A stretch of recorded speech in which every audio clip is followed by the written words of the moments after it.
heavens, what have you learned?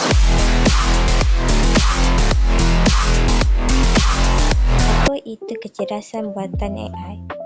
Kecerdasan buatan atau Artificial Intelligence (AI) ialah teknologi yang membolehkan komputer dan manusia melakukan tugas yang biasanya memerlukan kecerdasan manusia.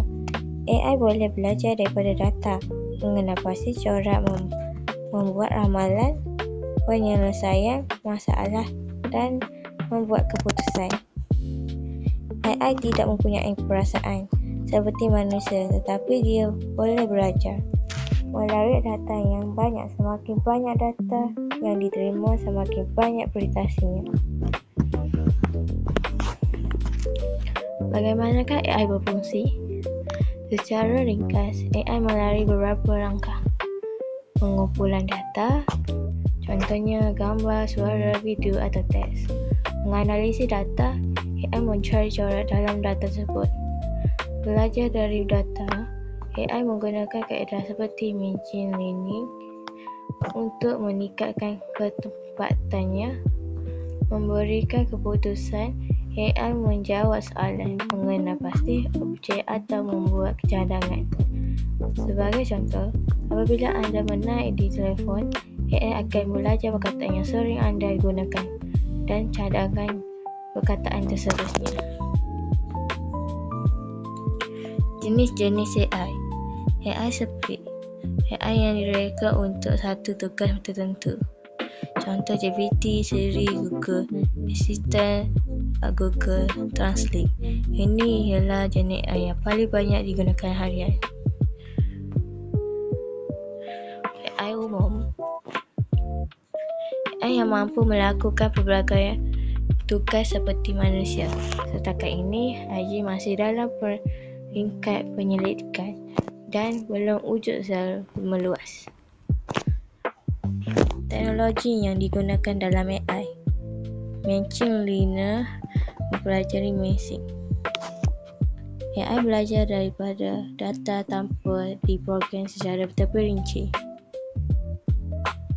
Contoh, penapis email mengenal pasti mesin mesej spam berdasarkan contoh yang pernah dipelajari.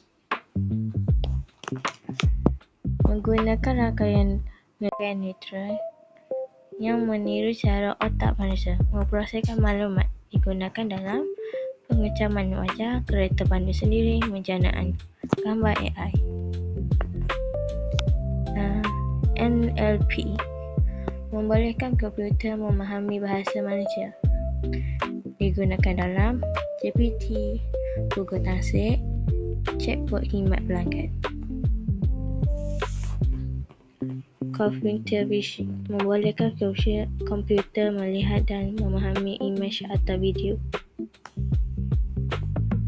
digunakan dalam kamera telefon, pengecaman wajah, pemeriksaan produk di kilang.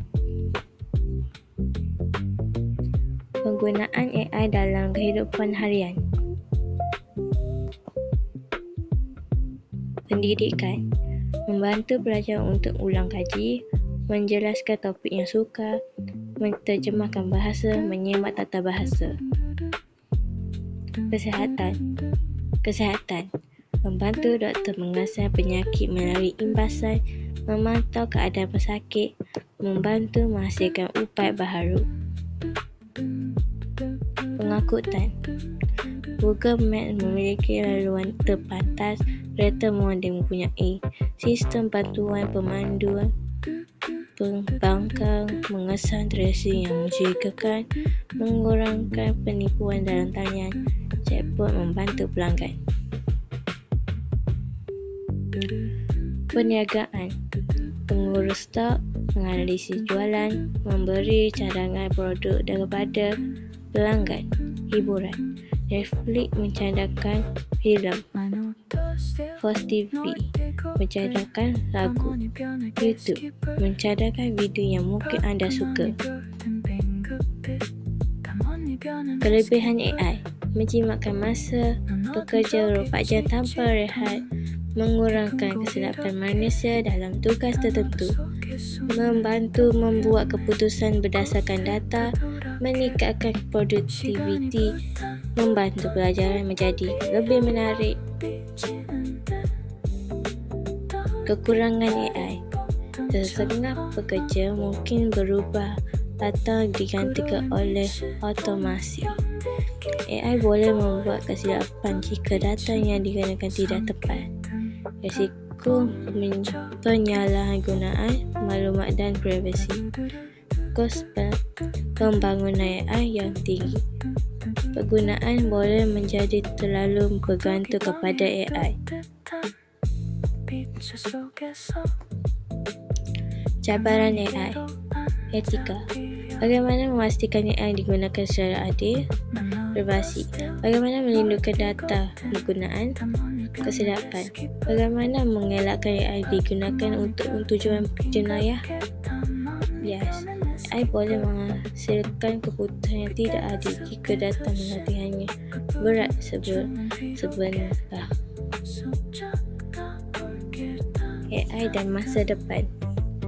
Pada masa depan harapan AI dijangka memainkan peranan yang lebih besar dalam hospital, sekolah dengan pembelajaran yang lebih diperibadikan, pandai pintar yang menguruskan trafik dan tenaga dengan lebih cekap, robot yang membantu warga rumah dan orang kurang upaya, pertanian pintar menggunakan drone dan sensor.